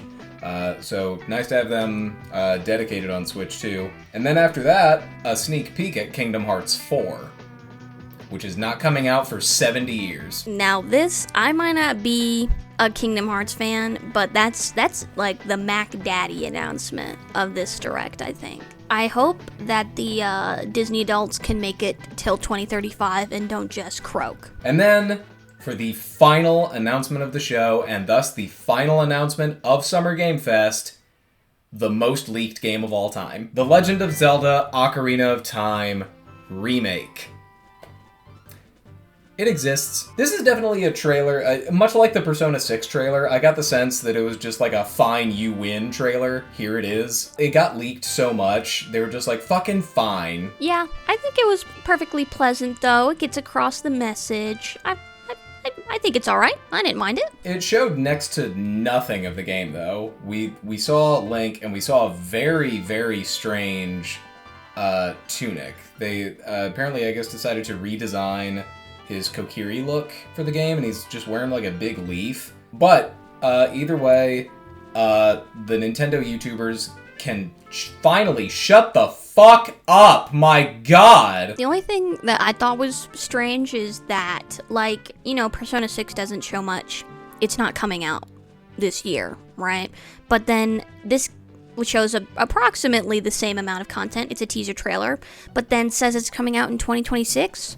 With no date? No Do date. they know that the year is halfway over? Do they remember that? It's ridiculous. Fact? But I can't say either way if I'll pick this up, but I think it would be like a good reason for me to fucking actually play Ocarina of Time, because I tried to play Ocarina of Time and I didn't finish it. So maybe I'll play this one. Maybe this one will strike my fancy. Now, I will say, again, you know me, I made a whole video talking about video game remakes, but I think what Nintendo is doing right in these instances is they're making them pretty different from their original source games. They're not just, you know, taking the old code and giving it a fresh coat of paint.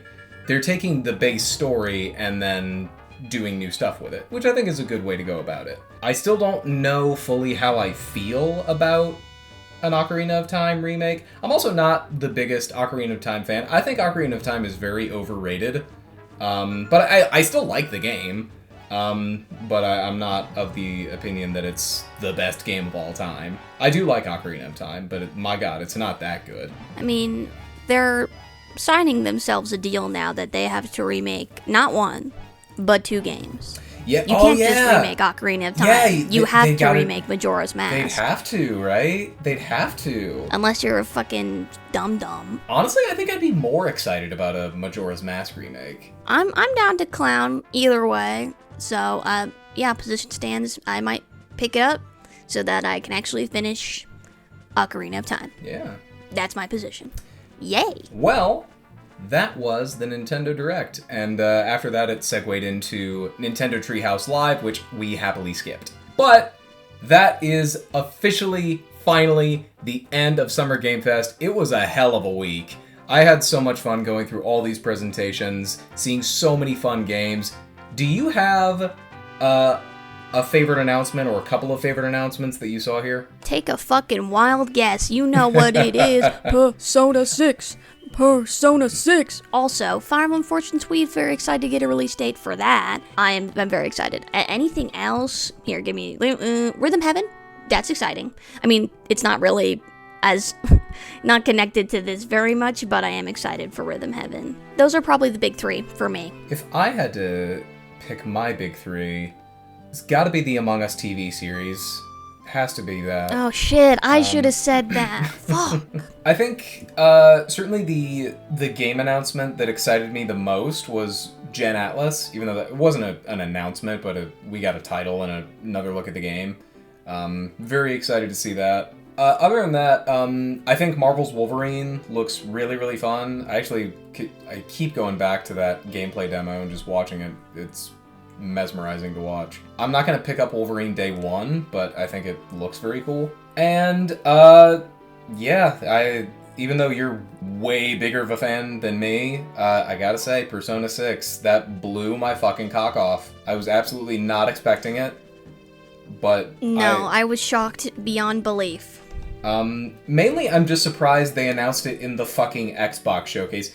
Would have fit in That's what made it literally shocking. Any other showcase. I think they just thought, oh, well, the game's color is green, so Xbox. Put your top 3 favorite games in the comments. I agree with Zoe. Put your top games in the comments. I'd love to hear them. Oh, I almost forgot. What would you rate the Nintendo Direct? I'm going to give it an A. I'm going to give it an A. An A? I think there's not much else that you could want from, especially a Nintendo Direct. Like, what even is there to complain about? You got Zelda, Minecraft, New Kingdom Hearts, Minecraft. Daisy. We got the Fire Emblem release. There's actually a lot to complain about. I don't think there's anything missing, and I think it's a very solid Direct. I think it was great. So you're sticking with A? I'm gonna stick with A. I think it was really good. It was definitely the best one of all the Directs we watched, in my humble opinion. I don't know if I can fully agree with that. I think it had the highest highs just because we're basic Nintendo bitches. But, disregarding that though, absolutely crazy to see Kingdom Hearts 4. I didn't think we'd be seeing that again for another 2 years at least. That's a crazy announcement. Ocarina of Time remake is a crazy announcement. Also, I think Final Fantasy Resonance looks really cool. But the Duskblood still does not have a release date. I'm not letting that go. But also just because we forgot about it, but I think it's a big mention, Nintendo Switch Sports Resort. Yeah, that was really cool. Looks really, really fun. And I know that you do not like Xenoblade, but objectively, it is a relatively popular game, and I'm sure people are going to be excited to see a new one. Objectively, the fans are gonna have a fun time with Genesis, and I guess they'll have a fun time replaying the 3 other ones on Switch 2. And, even aside from that, I mean, again, Metaphor coming to Switch 2, that's great. That's a great get. Now, I think the lows are bringing it down for me. I think, I can't imagine many people were wanting to play Stellar Blade on Switch 2. I don't know who was exactly asking for Jujutsu Kaisen Rumble Survivathon, but, I mean, that's a Nintendo Direct for you. There's gonna be some cool stuff, and and a lot of other stuff that you're just like, I don't care. And that does, like, bring it down for me. I can't give it an A, but I will give it a very respectable B+. Please let us know your thoughts. What was your favorite showcase? What were your favorite games? I had a lot of fun going through all these showcases. I think this is the best Summer Game Fest yet. It was just everyone... That's what I said. Everyone brought their A game. I think there's something for everybody here. I'm sure Twitter bitches will still find a way to complain because they just be like that. Because, of course, we didn't announce Scrimblow Bimblow the 5th, and God forbid, where's the next Smash game, something complaining. But, yeah, I totally agree. I think this was the best Summer Game Fest that I have ever participated in. Yeah, and I really thank you again for participating in it. So much fun going through it with you. Summer wouldn't be the same without friends. So, thank you so much for joining me. I love doing this with you, and I hope you enjoyed watching. Thank you so much for watching. This is not usually the type of content that I do on this channel, but we had such a fun time doing it last year that we thought it'd be fun to do it again this year. Although, if you want to take a look, last year's video was approximately 70 million times more insane, because I didn't just look at the flagship showcases, I looked at every showcase. So if you want to watch me go absolutely insane, check out the Summer Game Fest 2025 video. It was a fun one to do. Thank you so much again for watching. Thank you again, Zoe, for joining me. And until next time, No problem. Take care.